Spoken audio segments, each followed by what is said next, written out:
Hey people, how's it going? Family and friends.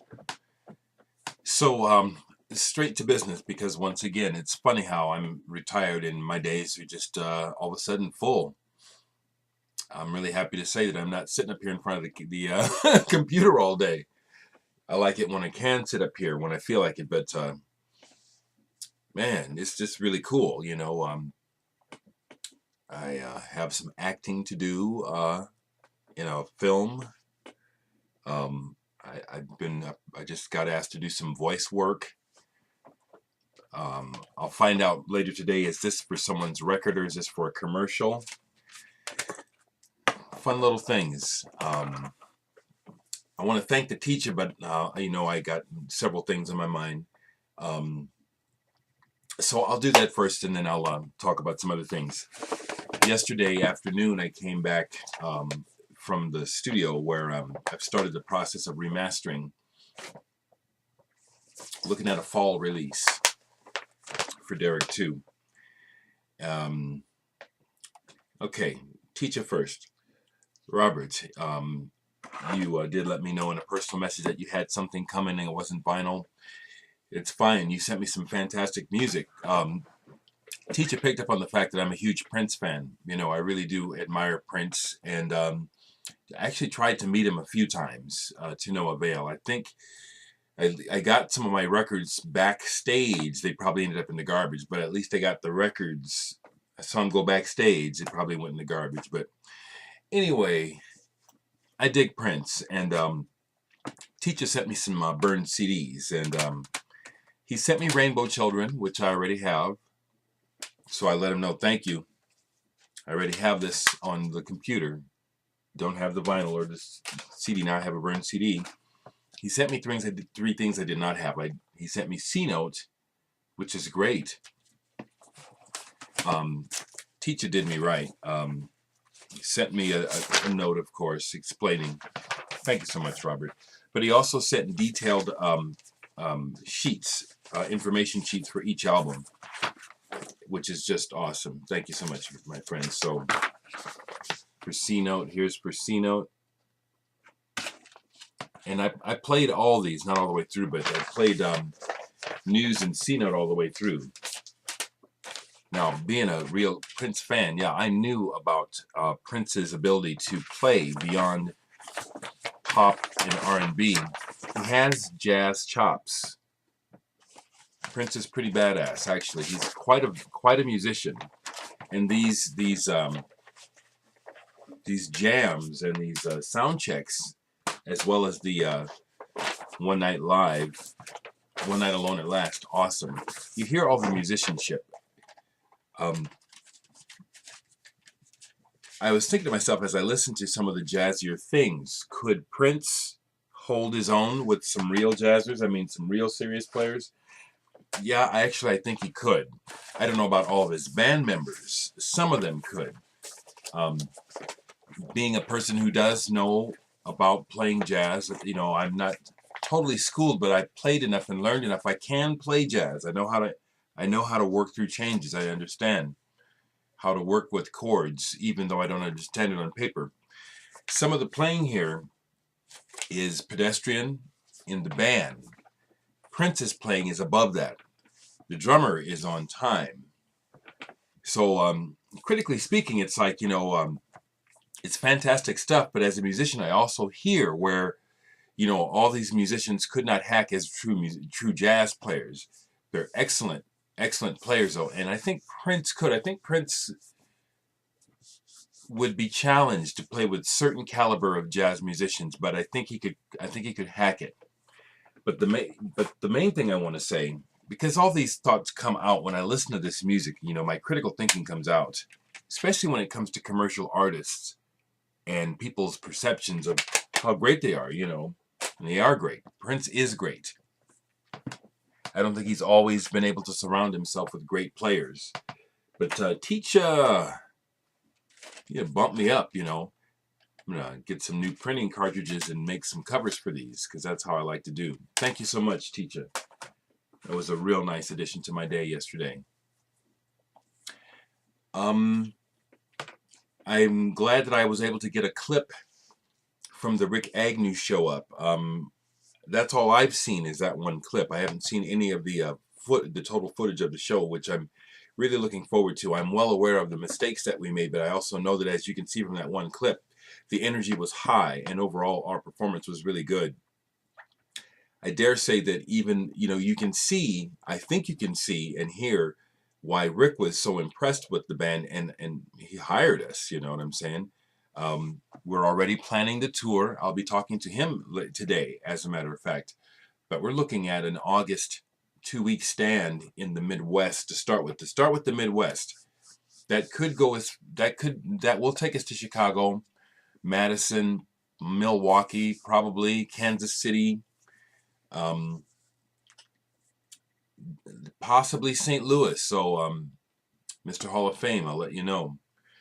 But that's coming together, and looking at, someone's already working on T-shirt designs. I looked at some of the design possibilities last night, as a matter of fact. This is fantastic, people. Yeah, this is wonderful, to walk out of my job and walk into, my career like I really have always wanted it. This is paid work with Rick, and we're scraggly punk rockers going to be playing in clubs, but I'm getting paid a wage, a living wage. This is killer. The other thing is the possibilities. Rick is really pulling his life back together after years of, he played, but he was killing himself with drugs, and he's sober now, and the possibilities of how he can pull himself back together and to be possibly be a part of that is also just, the possibilities are pretty neat. Nothing's happened yet, but I'm looking at that too.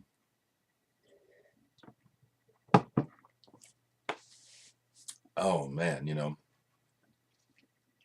so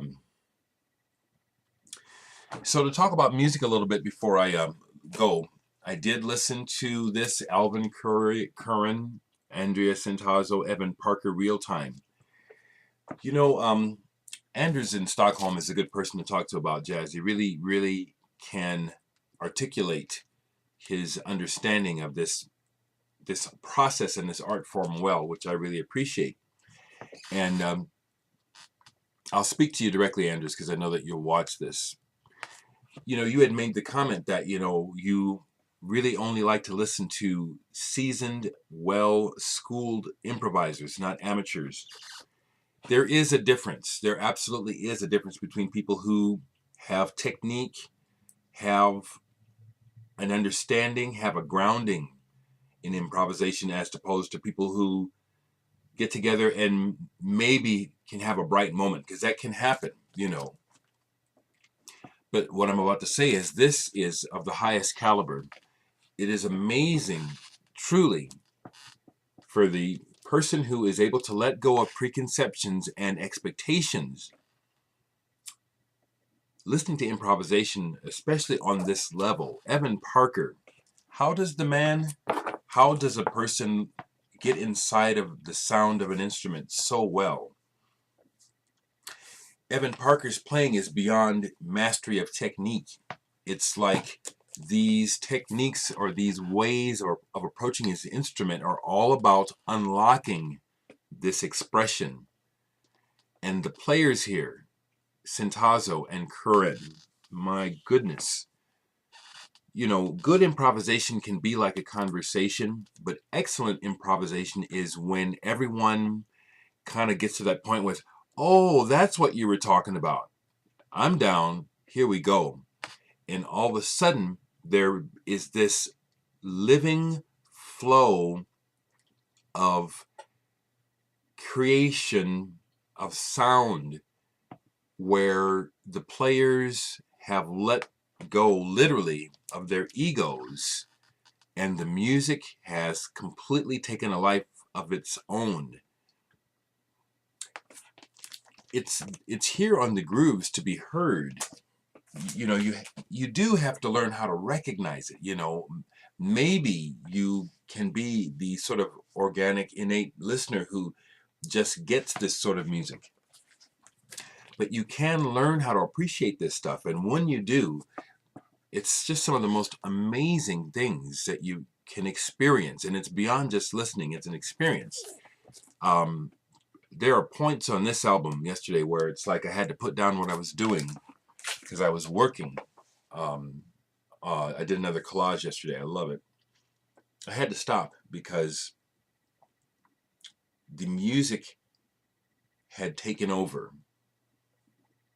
And then you also hear the part where it starts to come back. It's like okay, the intensity dies down. They're still in the zone, but it's like, okay, we're resolving this. Anders, do you have this? I know you have Evan Parker's works. This is incredible. Ictus. Just, I'm out of words. I'm out of words to describe how good it is.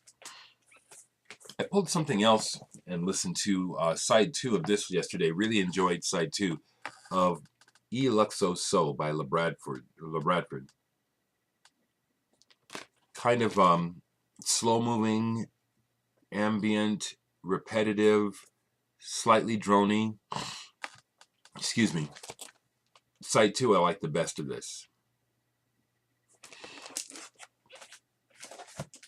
That's mainly the vinyl that I played yesterday. I play stuff on the computer, and I can't think of what to call out right now, but I'm gonna, it's morning. I'm kind of getting ready for my day. If it occurs to me to come back and speak about something I'm forgetting. Oh, I did want to say this, that, if anyone took it personally, I said I'm not watching a lot of videos. Probably the people that took it personally are the ones that shouldn't be taking it personally. Like you, Sour Juggernaut. You have personality, And I don't mean to diss people. I'm being honest. See, that's the thing. I think it's hard for people to deal with people being honest. I'm just being honest. I'm not dissing. I'm just saying, I do tune in for a few seconds on almost everyone that I know, and I try to watch, and it's not a diss. But when people start showing records I've seen a million times, you please, that's a lot to expect me to watch. You know what I'm saying? I love learning about records and music I don't know a thing about. I also love vibing with people who know about music I know about and even know more than I know. Like, I'll give another shout out to Eric the Viking. Yeah, I'll be checking out those other Dorothy Ashby records when I can, my brother. Yeah, I like to know about what there is to be known. I just watched Anders. Thank you, Anders, for showing the Tim Byrne. Those Fontana covers, I remember seeing those. I've never owned any. Wow.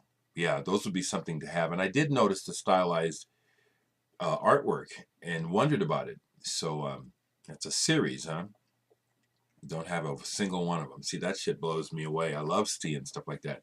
And all those Tim Byrne and Mark Ducre CDs that I had never seen before. That's how you get this boy's attention. Okay, there's more, but I can't think of it right now. Talk to you later.